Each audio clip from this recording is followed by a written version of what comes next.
Hi friends and relatives. இன்னைக்கு நம்ம தும்பக்கீரை எப்படி நமக்கு வந்து சமைக்கலாம் அப்படிங்கறத பார்க்கலாம். நான் பறிச்சிட்டு இருக்கல இதுதாங்க தும்பக்கீரை. ஒயிட் கலர்ல பூ இருக்கும். இலைகள் வந்து ஊசி ஊசியா இருக்கும். நீல நீளமா இருக்கும். சுரசுரப்பா இருக்கும். தண்டு, இலைகள் எல்லாமே வந்து சுரசுரப்பா இருக்கும்.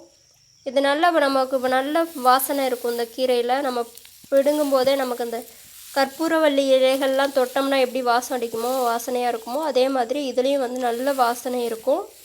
நம்ம பறிக்கும் போதே அந்த வாசனை நல்லா இருக்கும். இந்த கீரையை நம்ம சமைச்சு சாப்பிட்லாம், ரொம்ப நல்லது.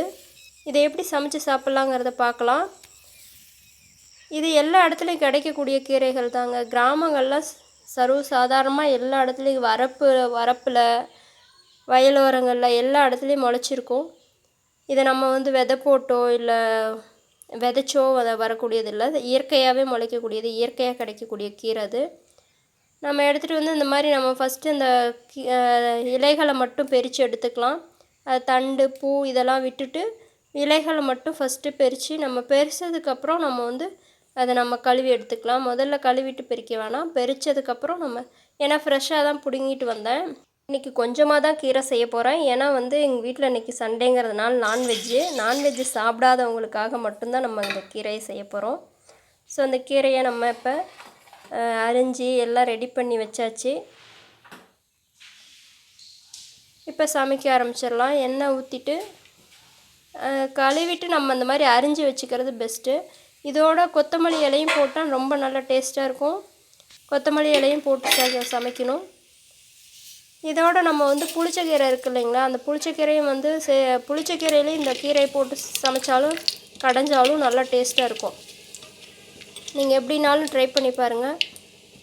நான் அதுக்கு எண்ணெய் ஊற்றி கடுகு போட்டதுக்கப்புறம் பச்சை மிளகா, சின்ன வெங்காயம் போட்டு சேர்த்துக்கிறேன். சின்ன வெங்காயம் நம்ம கடையும் போது வந்து மயங்கி வந்துடும். அதனால் நான் அப்படியே முழுசாகவே போட்டுக்கிட்டேன். வெங்காயம் வதங்குற அளவுக்கு உப்பு சேர்த்து நம்ம வதக்கிட்டு நம்ம இதுக்கு பருப்புலாம் சேர்க்க தேவையில்ல. பருப்பு இல்லாமலே வெறுமனே வந்து புளிச்சக்கீரைலாம் எப்படி கடைவோமோ அதே மாதிரி கடைஞ்சிக்கலாம். நல்லா வெங்காயம் வதங்கினதுக்கப்புறம் நம்ம இதுக்கு தேவையான தண்ணியை சேர்த்துக்கலாம்.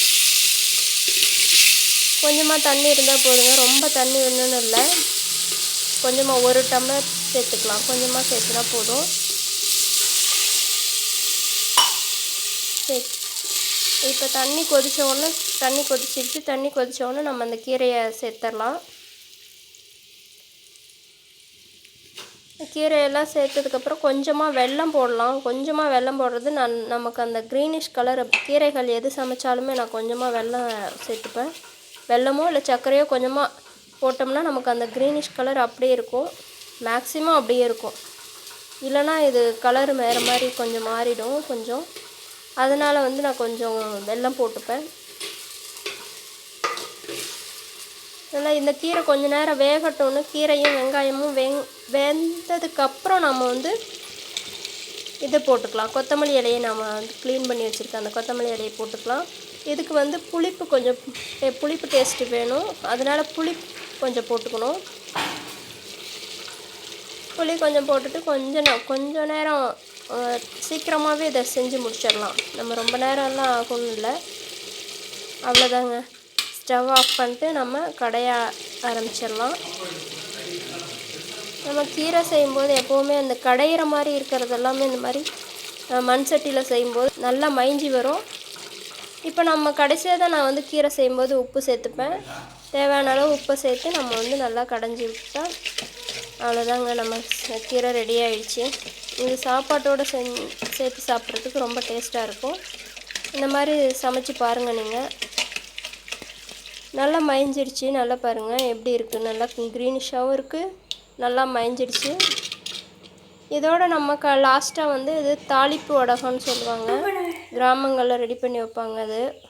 அது எப்படி செய்கிறதுங்கிறத நான் உங்களுக்கு ஒரு வீடியோ அப்புறம் போடுறேன். இந்த வடகத்தை வந்து நம்ம லாஸ்ட்டாக பொரித்து போட்டோம்னா எல்லா கீரைகளுக்குமே வந்து ரொம்ப டேஸ்ட்டாக இருக்கும். இதை நம்ம லாஸ்ட்டாக வந்து இதை ஆட் பண்ணிவிட்டு அவ்வளோதாங்க, நமக்கு கீரை ரெடி ஆகிடுச்சு. இந்த மாதிரி ஒரு டைம் நீங்கள் சமைச்சு சாப்பிட்டு பாருங்கள். இல்லை கிராமங்களில் இருக்கவங்களுக்கு கூட இந்த மாதிரி கீரையெல்லாம் சமைச்சு சாப்பிட்ணுங்கிறது தெரியாது. ஸோ ட்ரை பண்ணி பாருங்கள். ஓகே, இது வரைக்கும் வீடியோ வாட்ச் பண்ணதுக்கு தேங்க்யூ.